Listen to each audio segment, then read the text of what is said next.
আমার স্ত্রী, আমার মেয়ে, আমার বোন, আমার কোন প্রতিবেশী, আমার কোন বন্ধু, সে যদি আমার চেষ্টায় হেদায়েত হয়, রাসূল বললেন একটা লাল রঙের উট দান করার যত সওয়াব, তোমার দ্বারাই যদি একটা ব্যক্তি হেদায়েত হয়, তুমি সেই পর্যায়ের সওয়াব পেয়ে যাবে।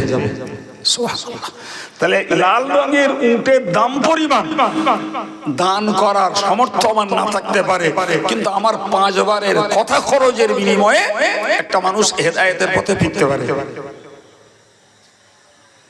সম্মানিত ভাইরা আমার, মনে রাখুন, প্রিয় নবী সাল্লাল্লাহু আলাইহি ওয়াসাল্লাম বিদায় হয়ে আরাফাতের মরু ময়দানে তিনি লক্ষাধিক 1.5 লক্ষের কাছাকাছি সাহাবাদের সামনে তিনি আলোচনা করেছিলেন।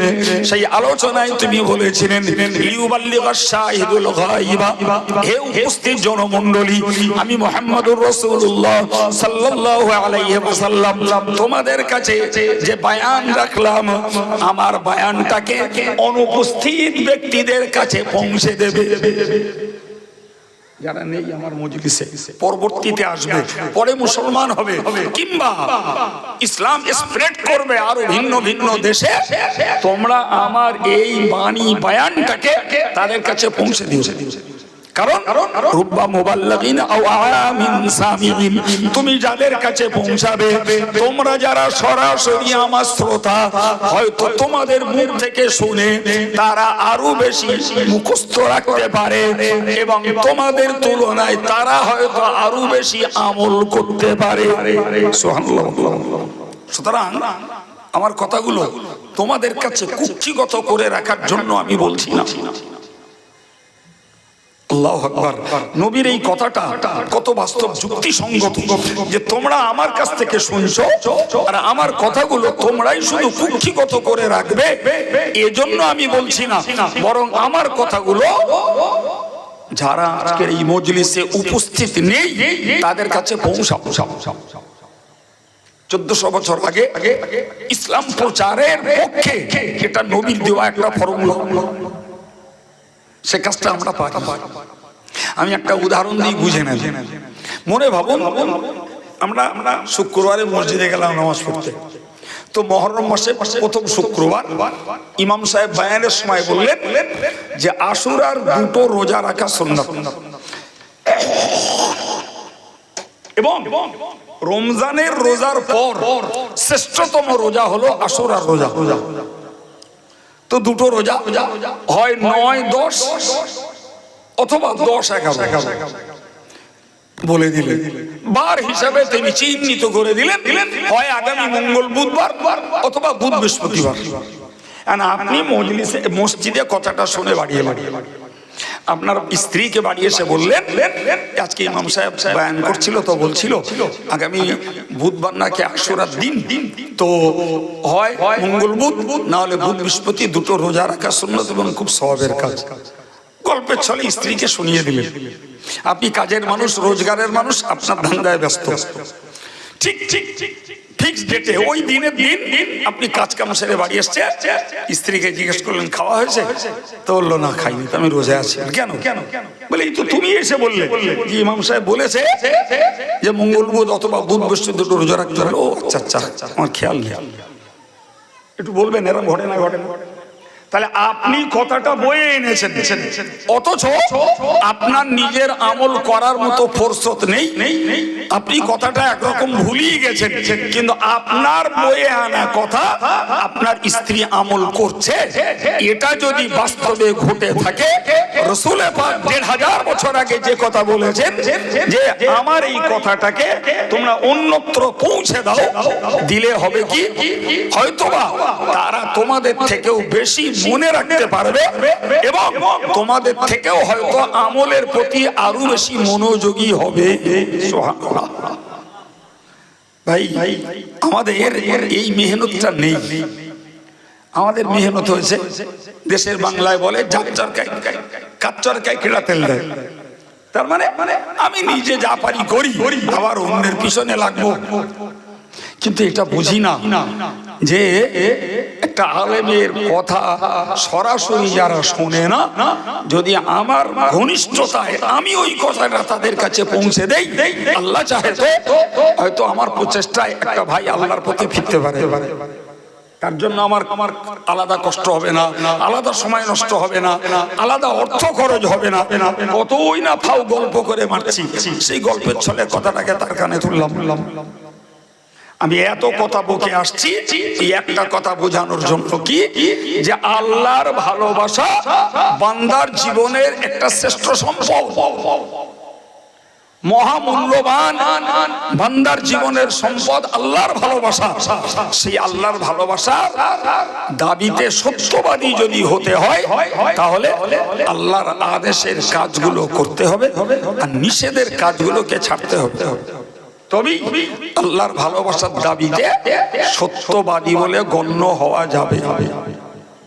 আপনাদেরকে একটা শোনা কথা এই প্রসঙ্গে মনে করিয়ে দিই। জানেন তো, নবী ইব্রাহিম আলাইহিস সালামকে যখন নমরুদরা চক্রান্ত করে তাকে অগ্নিকুণ্ডে নিক্ষেপ করার পরিকল্পনা নিয়েছিল,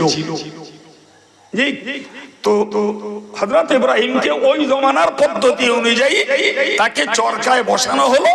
পাক দিলে নবী ইব্রাহিম ঠিক রেঞ্জে আগুনের গোল্লার মধ্যে পড়বে। পর্যায়টা আল্লাহর ফেরেশতা এসে নবী ইব্রাহিমকে বললেন যে আপনি বলুন, আপনি চান এই মুহূর্তে এত প্রবল বৃষ্টি বর্ষণ করব, নমরুদের আগুন জায়গায় নিভে যাবে। নবী ইব্রাহিম এক কথায় বললেন, আমি আপনাদের সাহায্য চাই না। আল্লাহর বাতাসের ফেরেশতা এসে বললেন, আপনি যদি চান তাহলে এত প্রবল ঝড় প্রবাহিত করব, নমরুদের অগ্নিকাণ্ড গভীর সাগরে নিমজ্জিত করে দেব। নবী ইব্রাহিম বললেন, কেন আপনারা বিরক্ত করছেন? আল্লাহ আমাকে পরীক্ষা নিচ্ছেন, আমার পরীক্ষায়, আল্লাহর পরীক্ষায় আমাকে পাশ করতে দেন। সুবহানাল্লাহ বলে। তেনারাও ইমানদার, আমরাও ইমানদার, পার্থক্য আকাশ পাতালের থেকেও বেশি। সম্মানিত ভাইরা আমার, নবী ইব্রাহিম আলাইহিস সালাম পরিষ্কার বলেছিলেন আল্লাহ পাক আমার বন্ধুত্বকে মেনে নিয়েছেন। আল্লাহর কোরআন বলছে ওয়াত্তাখাযাল্লাহু ইব্রাহিমা খলিলা, আল্লাহ পাক নবী ইব্রাহিমকে বন্ধু রূপে গ্রহণ করে নিয়েছেন। নবী ইব্রাহিমের বক্তব্য হলো, সত্যি যদি আমি আল্লাহর বন্ধু হই, আল্লাহর ভালোবাসার যদি হই, তাহলে আল্লাহ যদি চান তার ভালোবাসার বন্ধুটা নমরুদের অগ্নিকুণ্ডে পড়ে মরুক, সেখানে আমার কিছু বলার নেই। আর আল্লাহ যদি চান আমার বন্ধুকে আমি আগুনে পোড়াবো না, কারো সাহায্য আমার লাগবে না, সময় হলে তার ভালোবাসার বন্ধুকে আল্লাহই সুরক্ষা দেবেন। হযরত ইমাম নববী তার কিতাবে লিখেছেন, রিয়াজুস সালিহিন নামক গ্রন্থে উল্লেখ করেছেন যে নমরুদের লোকেরা তাকে ওই জমানার সিস্টেম অনুযায়ী তারা চরকা থেকে বাইরে বার করে দিল। হযরত ইব্রাহিম তখন আগুনের দিকে যাচ্ছেন, ওই সময় তিনি বলেছিলেন, হাসবি আল্লাহ আলাইহি তাওয়াক্কালতু ওয়া ইলাইহি উনীব, আমার জন্য আমার আল্লাহই যথেষ্ট, আমি তার প্রতি ভরসা করছি আর আমি সর্ব অবস্থায় তার কাছেই ফিরে যাব। ইমাম নববী লিখেছেন, এই চূড়ান্ত সময়ে আল্লাহর প্রতি তার এই ভরসাটাই ওই অগ্নিকুণ্ডটাকে শান্তির ফুল বাগিচায় পরিণত করে দিয়েছেন। আমার বক্তব্য, সত্যি যদি আল্লাহর ভালোবাসার হওয়া যায়, তাহলে আল্লাহ পাক তার ভালোবাসার বান্দাকে তার শত্রুদের দ্বারা হয়রানি করবেন, নির্যাতিত করবেন, নিগৃহীত করবেন, লাঞ্ছিত করবেন। এটি চূড়ান্ত সময় পর্যন্ত আল্লাহ বরদাস্ত করবে না।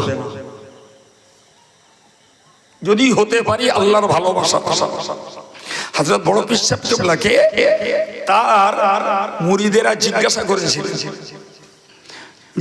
করেছিলেন, হুজুর আপনি ইলমে, আমলে, ইবাদতে, রিয়াজাতে, মুজাহাদায়, উপাসনায়, আরাধনায় এত উন্নত, এরপরে যদি আল্লাহ আপনাকে জাহান্নাম দেন তো আপনার কিছু বলার আছে? বড় পীর সাহেব কেবলা একদম হাস্যোৎফুল্ল বদনে বললেন, আমি জাহান্নামের ভয়েও ইবাদত করি না, আর জান্নাতের লোভেও ইবাদত করি না।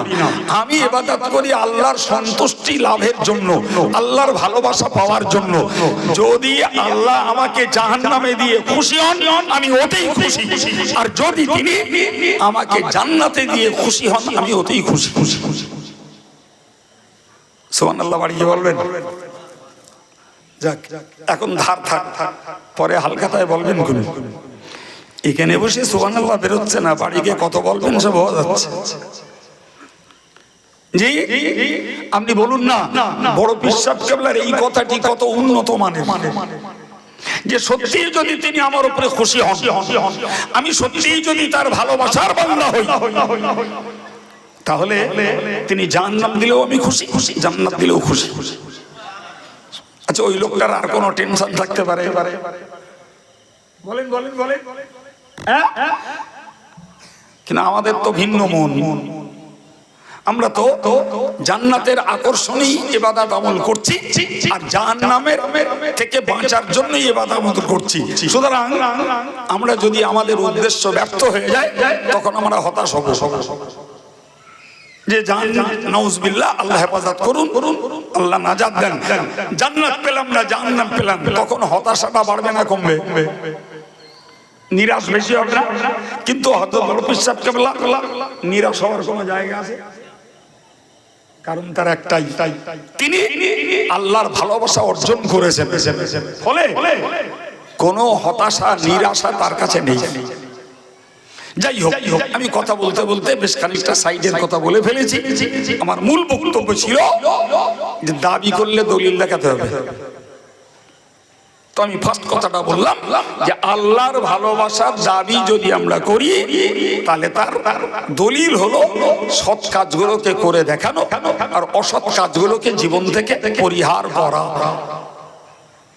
সম্মানিত ভাইরা আমার, মুরব্বীরা, মায়েরা, মনে রাখুন, দ্বিতীয় কথা বলছি, বিশ্বনবী মুহাম্মদুর রাসূলুল্লাহ সাল্লাল্লাহু আলাইহি ওয়াসাল্লামের ভালোবাসার দাবিতে বৃদ্ধ যুবক সবাই তুঙ্গে আছে।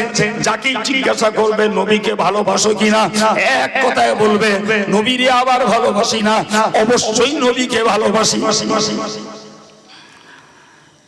ভাই, ওই আল্লাহর ভালোবাসার যেমন দলিল আছে, নবীর ভালোবাসারও তেমন দলিল আছে। স্লোগানে না বাবা, নবীর ভালোবাসা ব্যানারে না, নবীর ভালোবাসা স্লোগানে আর জিন্দাবাদে না। নবী দিবসের দিন মিছিল করার মধ্যে নবীর ভালোবাসা নয়। নবীর ভালোবাসার বাউন্ডারি খোদ নবী বেঁধে দিয়েছেন। মানে হাব্বা সুন্নতি, কিয়ামত পর্যন্ত যে মানুষগুলো আমার আদর্শকে ভালোবাসবে, আমার নিয়ম নীতিকে যারা মেনে চলবে, আমার খাওয়ার নিয়ম, আমার পড়ার নিয়ম, আমার চলার নিয়ম, আমার রাষ্ট্রীয় পরিচালনার নিয়ম, আমার সংসার চালানোর নিয়ম, আমার ইবাদত আমলের নিয়ম, আমার যুদ্ধ নীতি, আমার ব্যবহার নীতি যারা পছন্দ করে কার্যকর করবে তারাই হলো আমার ভালোবাসার উম্মত। জি, আমি নবীর ভালোবাসার দাবিদার, অথচ পায়ের থেকে মাথা পর্যন্ত কিংবা পা থেকে মাথা পর্যন্ত অ্যানালিসিস করলে নবীর ভালোবাসার একটা রেকর্ডও আমার জীবনে নেই। অথচ আমি নবীর ভালোবাসায় জিন্দাবাদের ফোয়ারা ছোটাচ্ছি। বাবু, ওটা এই লোকচক্ষে ভালোবাসা দেখাবে, আল্লাহর কাছে নয়। আল্লাহর কাছে যদি নবীর ভালোবাসার দাবিতে সত্য বলে আমাকে পরিগণিত হতে হয়, তাহলে একটা একটা করে নবীর সুন্নতগুলোকে আমার জীবনে ফুটিয়ে তোলা লাগবে। আপনি যত নিচু স্তর থেকে পারেন করুন, আর যারা করছি আমরা, আল্লাহ আমাদের কায়েম রাখুন, ওটাকে ধরে রাখার দরকার। নবীর সুন্নতকে, নবীর আদর্শকে, নবীর চালচলনকে, নবীর খাওয়ার নিয়ম, শোয়ার নিয়ম, ওঠা বসার নিয়ম, নবীর ব্যবহার বিধি, স্ত্রী জাতির সঙ্গে নবীর আচার আচরণ, শিশুদের সঙ্গে নবীর আচার আচরণ, নবীর কথার সত্যতা, নবীর ওয়াদা পূরণ, ভিন জাতির সঙ্গে নবীর যে ব্যবহার, আমরাও এগুলোর মুখোমুখি হই। ওই নবীর আদর্শটাকে যদি আমরা কার্যকর করি, আমার দাবির জন্য আমাকে তসবিহ পড়তে হবে না, নবীর ভালোবাসি, নবীর ভালোবাসি, নবীর ভালোবাসি, নবীর ভালোবাসি একবার বলতে হবে না। আপনি আল্লাহর কাছে নবীর ভালোবাসার উম্মত বলে গণ্য হতে পারবেন ইনশাআল্লাহ। এখন আমাকে ভাবতে হবে, আমাদের যাদের মধ্যে নবীর সুন্নতের কার্যকারিতা রয়েছে, লালন রয়েছে, আলহামদুলিল্লাহ, আল্লাহ আমাদের কায়েম রাখার তৌফিক দেন। কিন্তু যে সমস্ত ভাইদের মধ্যে, আমার প্রিয় যুবকদের ভিতরে কিংবা পর্দার সম্মান